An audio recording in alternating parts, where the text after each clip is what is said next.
SK news Mulbagal digital ಸುದ್ದಿವಾಹಿನಿಗೆ ಸ್ವಾಗತ.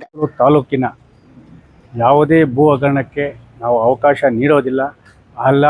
ಎಲ್ಲ ದಾಖಲೆಗಳನ್ನು ಸರ್ಕಾರಿ ಗೋಮಾಳ ಇರ್ಬೋದು, ಕೆರೆ ಇರ್ಬೋದು, ಗುಂಡುತೋಪುಗಳು ಎಲ್ಲ ಒಂದು ಸ್ಕ್ಯಾನಿಂಗ್ ಆಗಿ ಅದು ಭದ್ರವಾಗಿ ಇದೆ.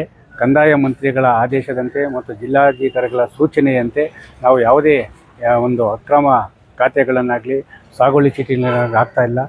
ಪಾರದರ್ಶಕವಾಗಿ ರೈತರನ್ನು ಗುರುತಿಸಿ ದರ್ಖಾಸ್ತು ಕಮಿಟಿ ಮುಖಾಂತರ ಮಾತ್ರ ನಾವು ಮಂಜೂರು ಮಾಡುವ ಜೊತೆಗೆ ಮುಳಬಾಗಿಲು ತಾಲೂಕಿನಲ್ಲಿ ಒತ್ತುವರಿಯಾಗಿರುವ ಯಾವುದೇ ಒಂದೇ ಒಂದು ಅಂಗೈಗಳ ಜಾಗ ಕೂಡ ಭೂಗಳ್ಳರ ಪಾಲಾಗೋದು ಬಿಡೋದಿಲ್ಲ. ಅದನ್ನು ಪ್ರಾಮಾಣಿಕವಾಗಿ ಉಳಿಸಿ ಅದನ್ನು ತಾಲೂಕು ಆಡಳಿತ ವಶಕ್ಕೆ ಪಡೆಯುವ ಜೊತೆಗೆ ಅಭಿವೃದ್ಧಿ ಕಾರ್ಯಗಳ ಜೊತೆಗೆ ದೇವರಾಜ ಸಮಾಜದ ಕಂದಾಯ ವ್ಯಾಪ್ತಿಯಲ್ಲಿರುವ ಕೈಗಾರಿಕಾ ಪ್ರದೇಶಗಳನ್ನು ಸ್ಥಾಪನೆ ಮಾಡಿ ಕೃಷಿ ಆಧಾರಿತ ಮತ್ತು ಮಾವು ಸಂಸ್ಕರಣಾ ಗದ್ದೆಗಳಿಗೆ ಹೆಚ್ಚಿನ ಆದ್ಯತೆಯನ್ನು ನೀಡುವ ಜೊತೆಗೆ ನಮ್ಮ ತಾಲೂಕು ಕಚೇರಿಯಲ್ಲಿ ಇನ್ನು ಮುಂದೆ ಯಾವುದೇ ಒಂದು ಇಲಿಗಲ್ ಅಂದರೆ ಅಕ್ರಮ ಭೂ ದಾಖಲೆಗಳ ಮಾರಾಟಕ್ಕೆ ಮತ್ತು ತಿದ್ದುಪಡಿಗೆ ಅವಕಾಶ ಇಲ್ಲ ಅಂತೇಳಿ ನಮ್ಮ ತಹಶೀಲ್ದಾರರಾದಂಥ ಗೀತಾ ಮೇಡಮ್ ಅವರು ನಮಗೆ ಭರವಸೆ ನೀಡಿದ್ದಾರೆ. ನಾವು ಅದನ್ನೇ ಕೇಳ್ತಾ ಇದ್ದೀವಿ. ಸರ್ಕಾರಿ ಆಸ್ತಿಗಳನ್ನು ಉಳಿಬೇಕು. ಮುಂದಿನ ಭವಿಷ್ಯಕ್ಕಾಗಲಿ, ಜಾನುವಾರುಗಳಿಗಾಗಿ, ಗ್ರಾಮೀಣ ಪ್ರದೇಶದ ಜನಸಾಮಾನ್ಯರ ಉಳಿವಿಗಾಗಿ ಈ ಒಂದು ಜಮೀನುಗಳನ್ನು ಉಳಿಸಬೇಕು ಅಂತೇಳಿ ನಾವು ಸಹ ಒತ್ತಾಯ ಮಾಡ್ತಾ ಇದ್ದೀವಿ.